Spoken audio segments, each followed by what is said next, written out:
Today, Reality Bites, DFA Daily to the 26th of March 2020.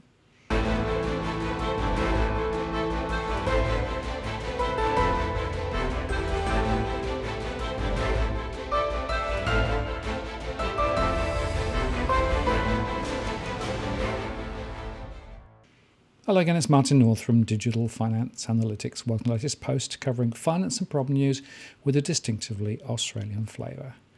And so we continue our daily updates as developments move fast and furious, but also as the evidence of the fallout begins to show. And we start with the latest from the Australian Bureau of Statistics. They've started releasing specific extra survey results. And in the data published today, they say that Australian businesses report widespread impacts in March. And they say approximately half of the Australian businesses surveyed, 49% in fact, had experienced an adverse impact during the mid-March data collection period. And 86% of businesses expected to be impacted in future months. And this was data collected before the Phase 1 social distancing measures were announced. Adverse impacts were most prevalent in accommodation and food services, with over 3/4 of business, or 78%, already reporting impacts. And 96% of businesses reporting that they expected impacts in coming months. Businesses in professional, scientific and technical services were 21%, electricity, gas and water 34%, and businesses in mining 37% were the least likely to be adversely impacted. A reduction in local demand was the most common impact experienced, 82%, and was also the most common impact expected in coming months at 81%. Of impacted businesses, over a third had experienced staff shortages, 36%, and 59% expected to experience staff shortages in coming months.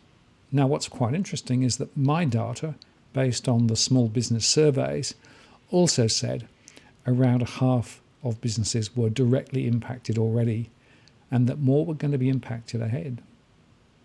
But I've also taken this data and my own data to try and estimate the forward-looking projections on unemployment.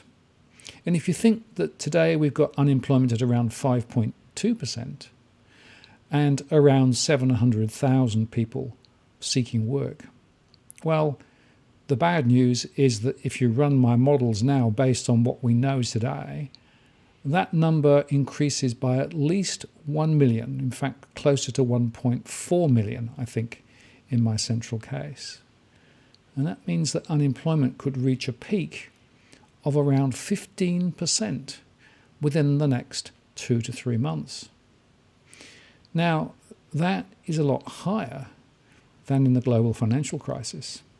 And it's also worth bearing in mind that the stimulus from government, which is around 4.5% of GDP, is roughly similar to that thrown at the problem back in 2008.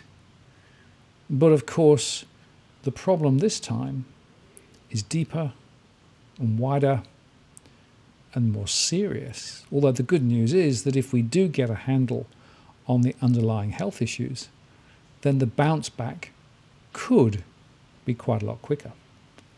Now, I want to give a shout out to CBA because they've released a large-scale communications campaign, and I think it's one of the clearest that I've seen yet. So kudos to them. In their announcement, they said, in what is a concerning and confusing time for many Australians, Commonwealth Bank is launching a mass communication campaign from today across all mainstream and social media channels to help customers access the support and information they need. CBA's financial assistance contact centres are currently receiving up to 8 times the usual call volumes, with a significant number of customers wanting information on how to access support from CBA, as well as the recently announced government assistance measures as they face job losses and business closures.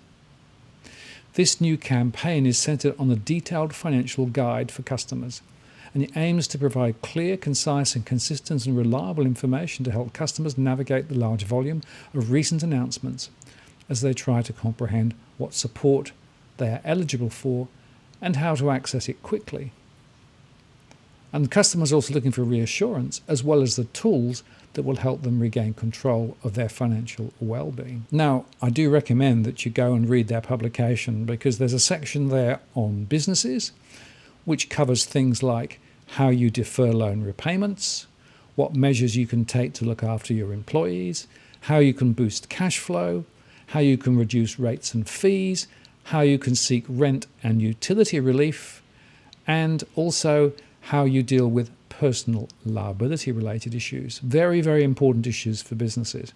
And I do think the CBA has done an excellent job of summarising the current situation. And then there's a section on what happens if you've been stood down or if your income has been significantly reduced.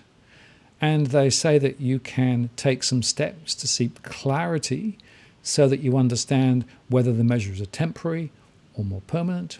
You can seek job seeker support. You can continue to seek employment. You can defer any home loan repayments. You can seek certainty with fixed home repayments. You can seek rent and utility relief. You can consider accessing superannuation. And you can access additional benefits. And again, CBA has done an excellent job of summarising all of the various options that are there. And finally, they touch on a subject which I think we are not talking about enough, and that is how are retirees going to cope? Because they are seeing their incomes fall too. And so regarding retirees, they say you can seek additional payments from the government. You can reduce your minimum drawdown rate. You can access increased 12-month term deposit rates. Quite a few banks are offering those now. You can make changes to your asset allocations, although there are some issues that you need to consider if that's what you're going to do. And you can take measures to remain safe and secure during this time, which of course includes social distancing. And finally, and very importantly, they also warn about the use of online services and online safety, and be aware of potential scams, particularly online. Unfortunately, there are some rogues out there who seem to be using this crisis to try and hook people in. So I think this is really good information from the CBA. And if you want to get a copy, you can go direct to the DFA blog, and there is a link there to get their material. Now, of course, the property sector is being significantly impacted by what's going on at the moment. And I had the chance to catch up with Chris Bates, who's a mortgage broker and financial advisor based in Sydney. And he and I went through a lot of the major issues that property owners, property investors and renters are potentially needing to think about. And that show is available. The link is in the comments below. Chris has really, I think, put his finger on some very important points, but whichever way you look at it, it is looking pretty uncomfortable. And I was able to also have a conversation today on ABC Radio Sydney, where I again discussed the issues relating to property and what might be happening ahead. And again, I'll put the link to that particular show in the comments below. The point I was trying to make there was we need to understand the complex chains between property owners and people who rent and property investors and how that all works. And we know that there is going to be some further announcements made, probably tomorrow, on how those renting will be given some security in the short term. Tasmania has already taken lead on this, by the way.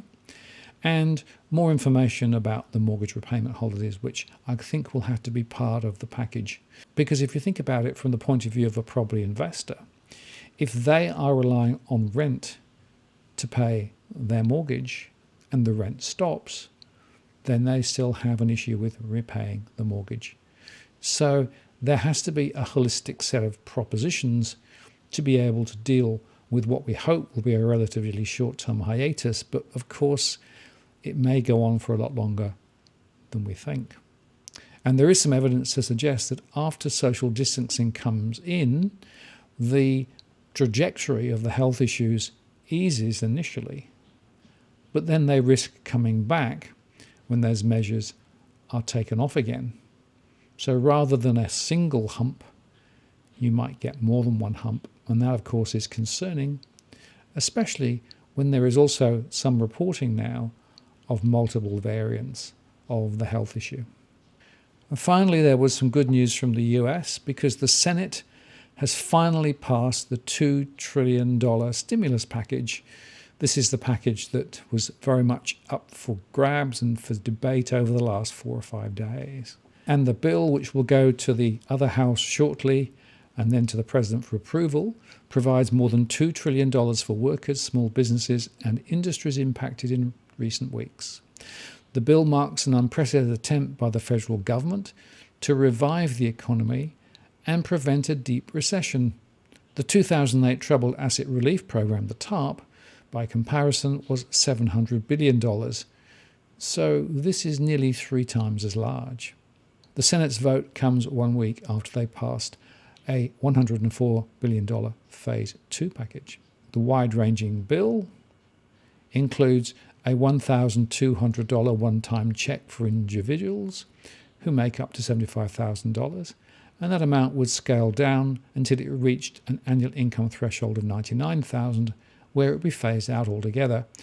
It also provides $377 billion in small business aid, would defer federal student loan payments through to September the 30th, and would prevent money given under the bill to the Pentagon to be transferred to the border wall. And the bill also provides $100 billion for hospitals and $200 billion for other domestic priorities, including childcare and assistance for seniors. The unemployment provisions includes 4 months of boosted unemployment benefits, including increasing the maximum unemployment benefit by $600. And the 700-page plus bill includes a $500 billion corporate liquidity fund to corporations. $25 billion will be set aside for US airlines, $4 billion for air cargo carriers, and $17 billion for other distressed companies related to critical national security. So this final version of the bill is very much looking towards direct support to households and businesses, which I think is the right way to go.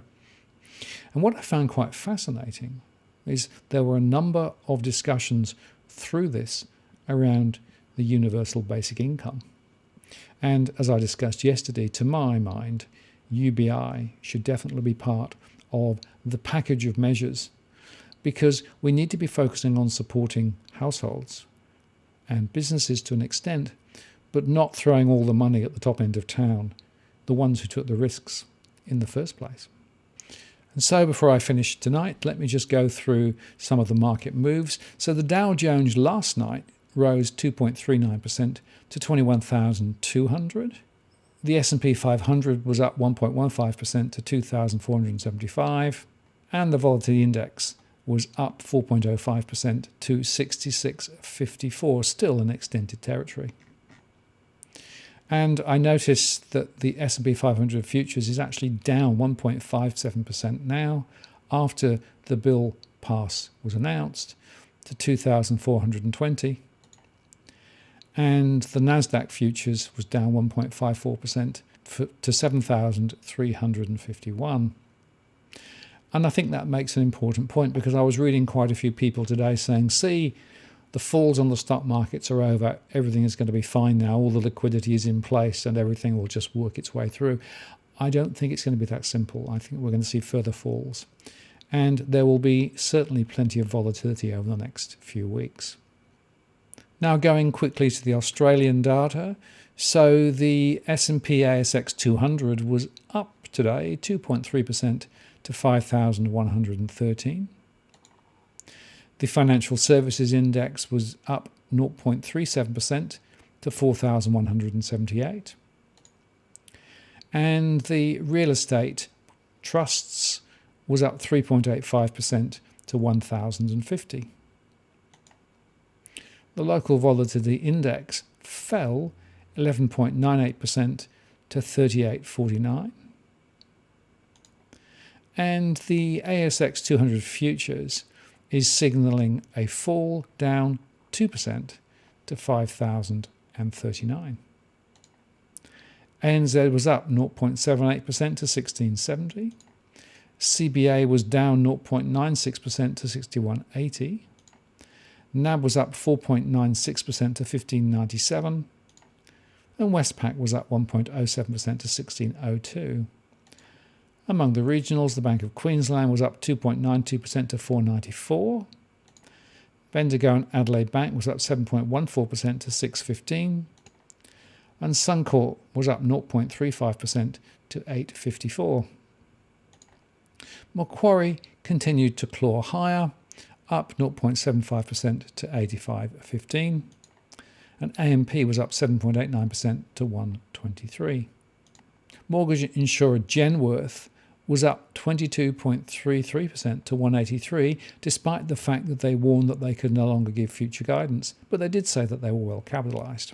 McGrath, the real estate chains, were down 2.78% to 17.5 cents, and Yellowbit Road was at 5.1 cents. Aggregator AFG was up 21.1% to 132. Mortgage Choice was up 5.65% to 65.5 cents. And CMAC, the building construction company, was up 7.3% to 24.10.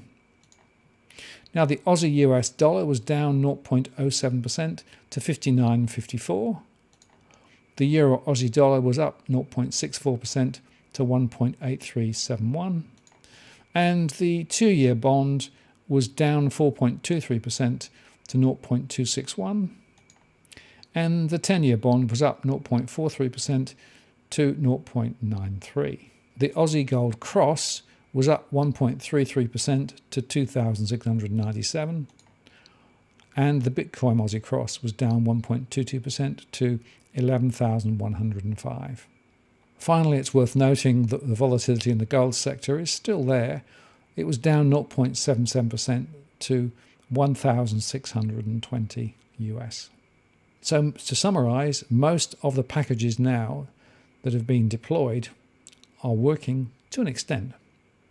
The question is, will it be enough? And how far will the markets fall from this point? And let me just say before I close, the number of people have asked me about my view of the financial stability of the banking system here in Australia. And look, my perspective is this.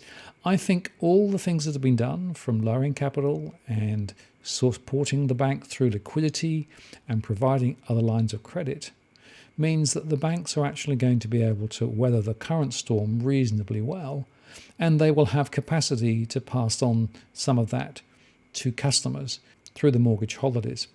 What everybody is trying to avoid is true mortgage default, because if mortgage default really started to rise, then that would change the game. But I think the way that things are panning out at the moment with the mortgage repayment holidays and other steps that the banks are doing, it means that they'll be able to insulate themselves from some of the worst excesses of what's going on locally. But of course, the unknown here is what's happening with regard to the derivatives that they hold and how those exposures are being measured and tracked and potentially netted off. Now, there's very little disclosure on that, so that's an area that I'll be trying to dig in a bit further ahead. But to my mind, internationally, we aren't hearing much about the derivatives yet. I suspect we will a bit down the track. I'm Martin North from Digital Finance Analytics. Many thanks for watching, and I'll see you again next time.